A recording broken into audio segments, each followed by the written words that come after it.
Limits of the Flesh, Chapter 36b, Fantasy Fiction by Azazyel. I took a deep breath before I looked to Sirzechs, especially before I looked to Zeoticus.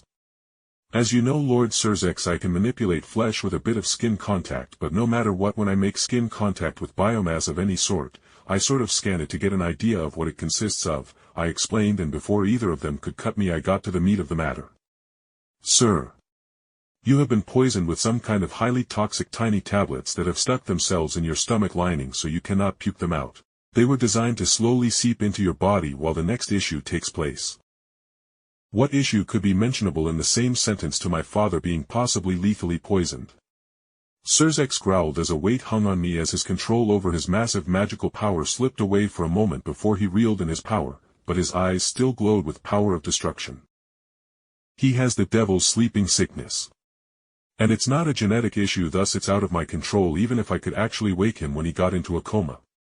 But in the end, the moment he relaxed and closed his eyes he would slip back into the unending coma. I spoke as clinically as I could and Sirzechs' face froze, but I coughed. What I want to know is how he got poisoned with a very slow-acting poison that would only spike into lethality when he slipped deeper into the coma of the sleeping sickness, I said bluntly, and Sirzechs froze, and his hands that were on the table tensed, and with a brutal crack the beautiful wood table's top near him cracked and shattered under the reflexive flex of his arms. Sirzechs, I understand if you don't trust me now. But you can take your father to a juka or someone you trust, and they can perform an open stomach surgery to remove the tablets within your father so he will at least not be poisoned.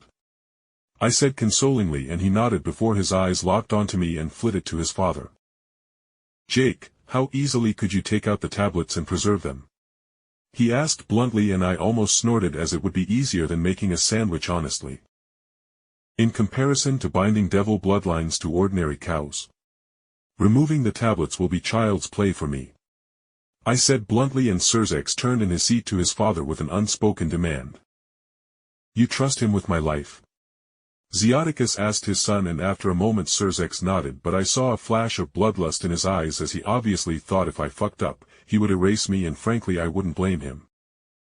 All right, Jake, I am in your hands, Zeoticus spoke wryly as he weakly smiled and held out a hand to me, and I took his hand.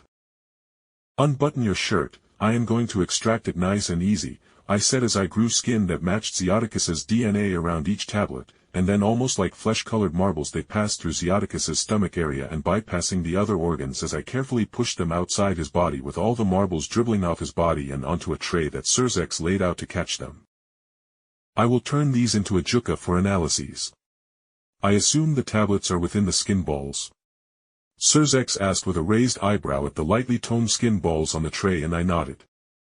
Yes, I encased them in some skin in order to not have them break off as they traveled through your body, and I also healed the minor organ damage that you had in your intestines.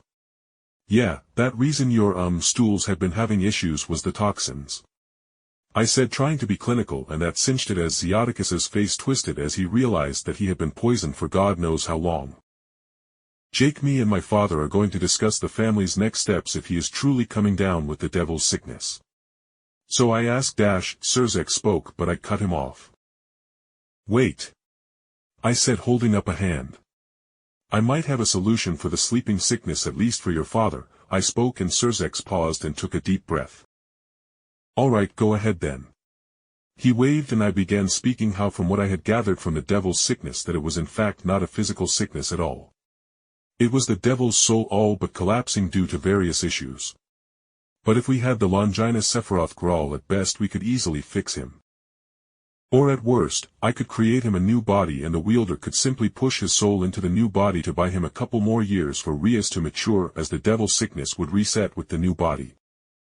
Finding a Longinus, no easy feat, Jake. I will do all in my power to do so, but I cannot promise to find it, father, as it may not even be in a human at this time, Sirzechs said softly as he folded his hands in front of his face. I know where the Longinus is. Hell, according to Rias's, you guys weren't even a couple of miles away from her at one point. She is Valerie Teeps, a very female damper being held in the Teeps castle against her will, with the vampires trying to find some use for her Longinus, I said, smiling as Sirzechs' face was all but flooded with a million emotions before his face became granite hard. You are sure of that, Jake? How sure is your information? He asked, and looking at Sirzechs I saw him as a completely different person. He was no longer Sirzechs Gremory mourning the possible loss of his father. He was Sirzechs fucking Lucifer who had found a silver bullet dangling in front of his face to save his father. And woe be to anything that stands in his path.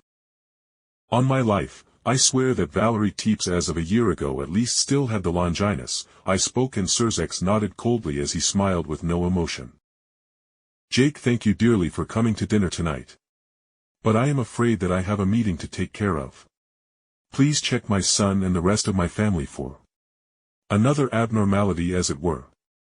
He said, and he was bluntly asking me to check if the rest of the Gremory family members may be dropping dead or something soon. Yes, I replied simply as I offered an arm to Zeoticus for him to take, as he was obviously quite stressed.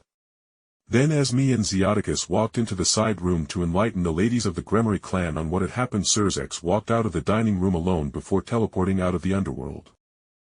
He was going to go on a very enthusiastic walk.